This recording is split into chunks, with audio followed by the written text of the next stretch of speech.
That's a great little story. Yeah.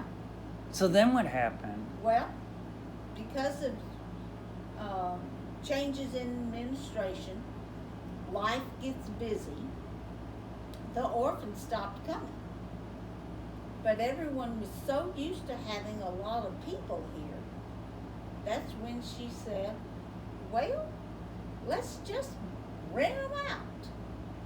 And she put a sign out on the front yard, room for rent.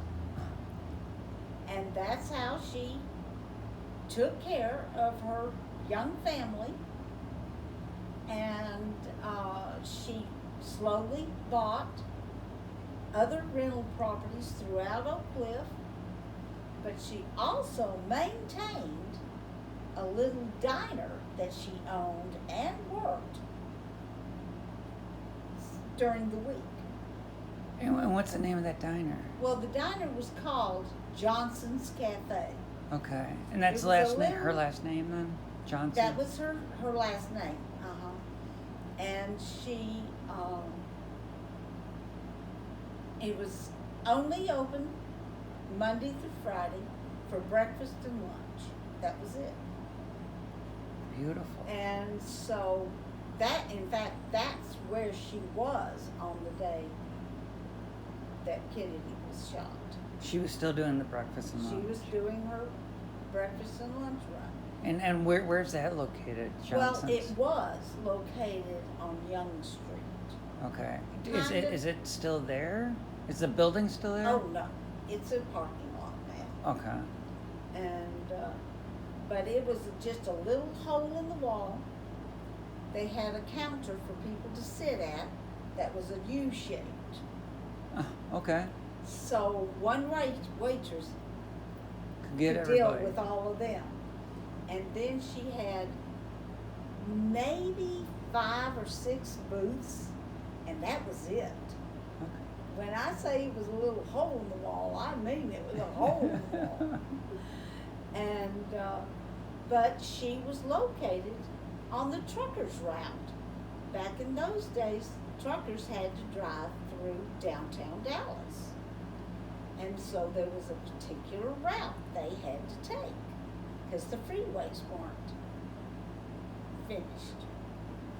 And so sometimes she would have 2 or more miles of truckers lined up waiting for their turn to get into her cafe. Oh my because God. she was a marvelous cook and she had a knack for hiring great cooks and bakers.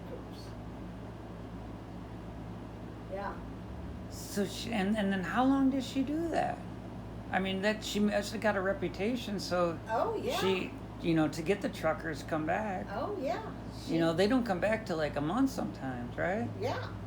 But she had truck, and the funny thing is, she would make bets with them on sports games, and they'd say, well, who do you want to pick, Gladys? And she'd say, oh, I don't care. You pick first and I'll take the other.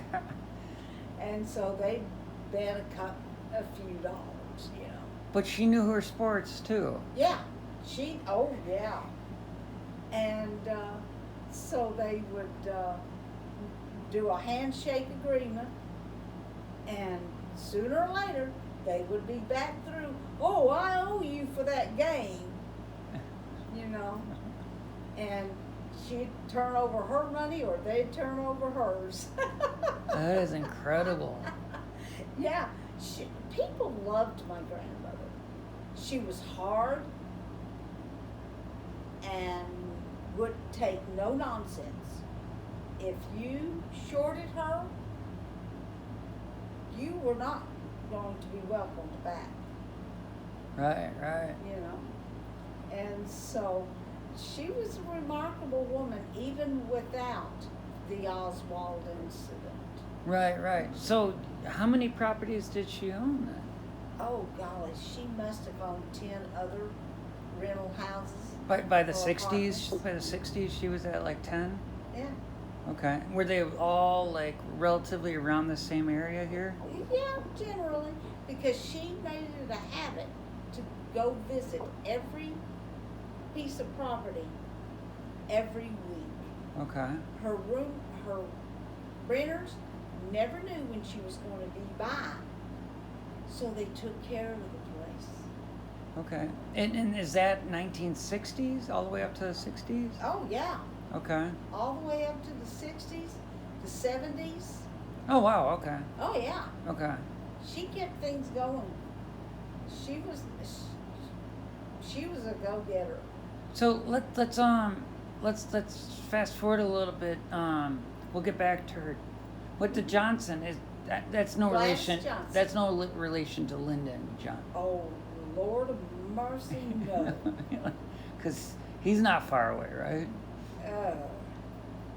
In my personal estimation of Lyndon Johnson, is he is probably the most evil, corrupt politician Texas has ever had. Possibly this nation, other than what's up there right now.